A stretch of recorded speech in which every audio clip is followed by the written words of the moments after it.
Any of you who have ever taken even a short course in the Gospels of Matthew, Mark, Luke, and John know that the Gospel of John is an odd duck.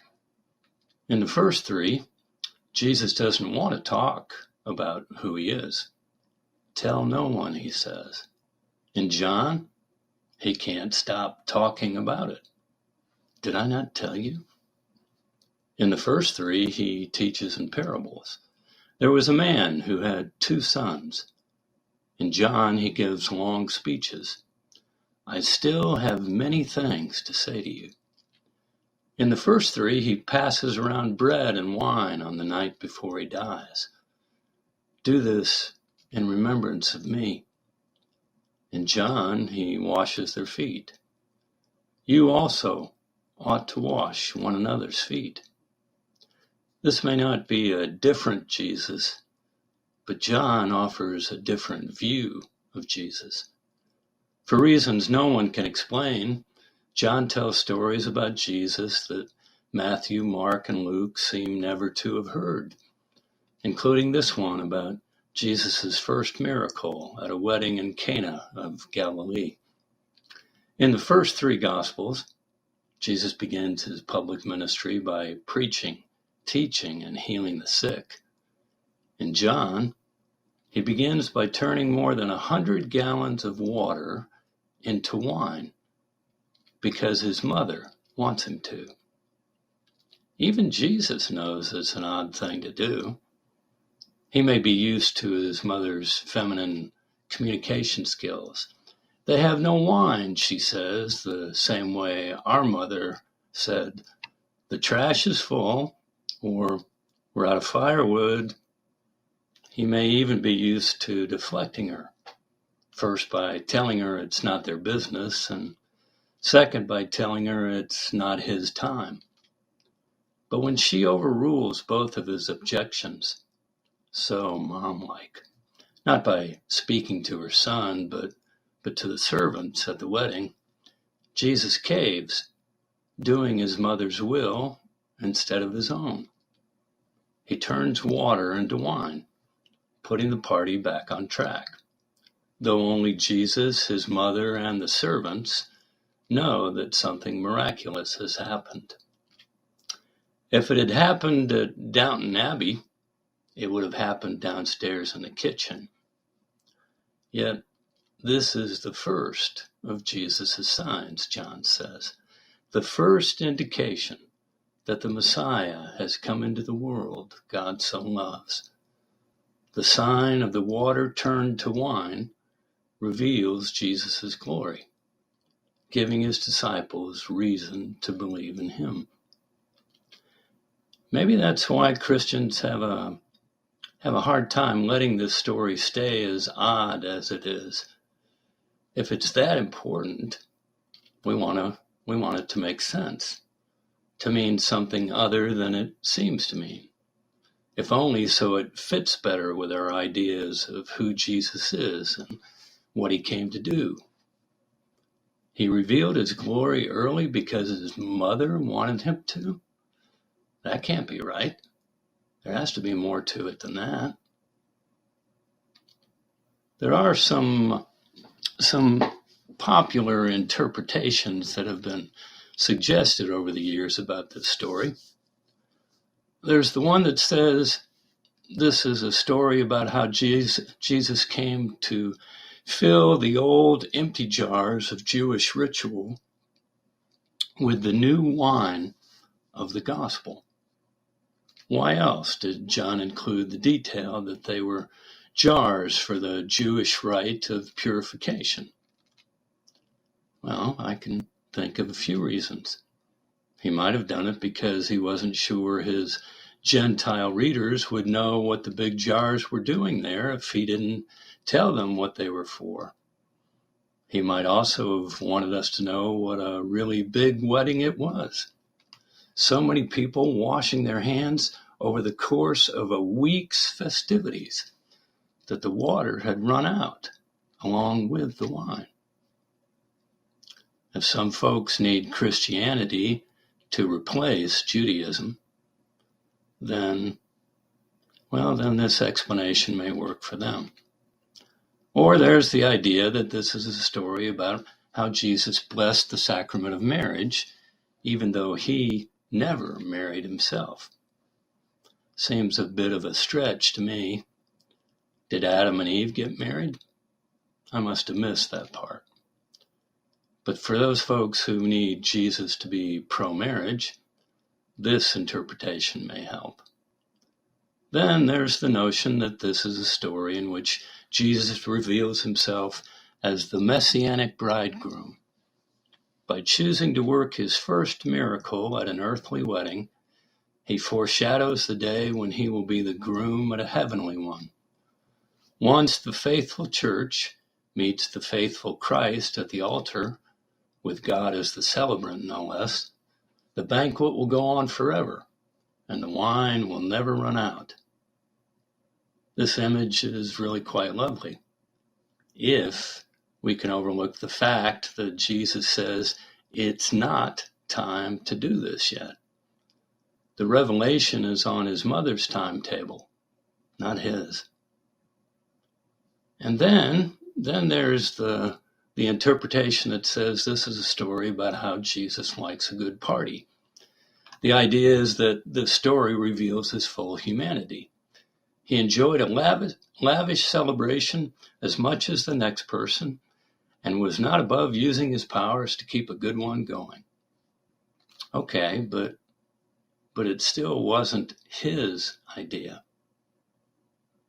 My hunch is actually he was secretly glad when the wine ran out, because all he really wanted to do was go home and read. This was not the feeding of the 5,000 after all. It wasn't even the healing of the 10 lepers. It was the restocking of the bar. It was the refueling of revelers who had already had enough to drink. But if there are folks who need a Jesus who knows how to have fun, this is definitely the one to go with. The one thing all these explanations have in common is their goal to tame this story, to domesticate the miracle so it will lie down and behave the way a good Christian miracle should behave.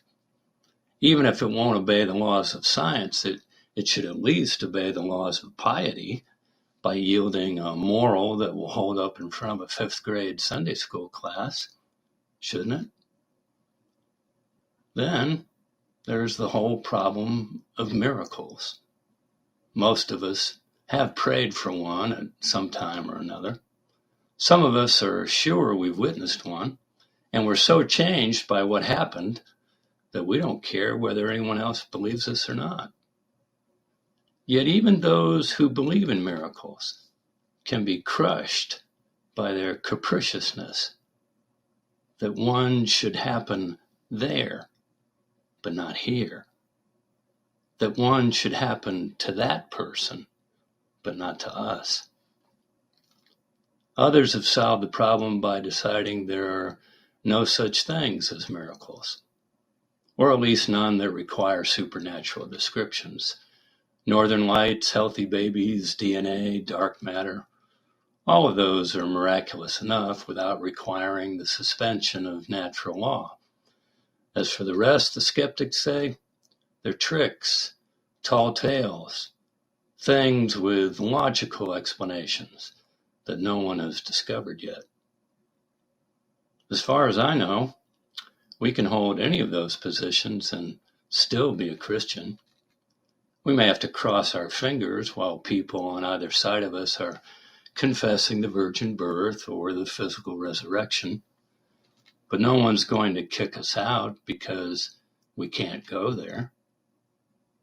Jesus never said the Nicene Creed, or any other creed for that matter. In fact, he seemed a little disdainful of people whose faith relied on miracles, even in John's Gospel. When Jesus came back to Cana after a trip to Judea, later on in the Gospel, John says a man approached Jesus and asked him to heal his dying son. Unless you see signs and wonders, Jesus said to the man, you will not believe. It's not hard to hear the resignation in that, but was it a judgment or a statement of fact? Did Jesus think less of the man for wanting him to work a wonder? Or did he know that's just how things work? People's minds don't change until something messes with them, a little or a lot. People aren't ready to believe anything new until all the tires go flat on their old rides. Whatever he thought, Jesus healed the boy without ever laying eyes on him. Go, he told the man, your son will live. And it was true. When the man got home, his son was well. Whatever we think about miracles, the Gospels are full of them. And Christians never seem to tire of trying to count them, discount them, name them, or tame them. One of the wisest people I know says that's a complete waste of time. The only purpose of a miracle, he says, is to remind you that you don't know how things work. The only purpose of a miracle is to remind you that you don't know how things work. Do we believe in miracles? We still don't know how they work. Do we not believe in miracles? Maybe we don't know how things work. I think it's enough to be agnostic about miracles, to admit that we don't know how they work or why, if only to let them illuminate the distance between certainty and faith. I know plenty of Christians who use certainty and faith like synonyms. They need to be certain of something before they can have faith in it. I'd like to hear what they tell themselves before they board airplanes. Who can be certain that thing will stay in the air the whole way? And yet, we board. Sooner or later, though, most of us discover that certainty can only get us so far. We're certain that God exists, but there are times when God seems not to be home. We're certain our prayers are answered, except when they're not. Does that mean the answer is no, or that we haven't tried hard enough? Eventually, most of us come to the end of the pavement and have to decide how much further we're willing to walk by faith.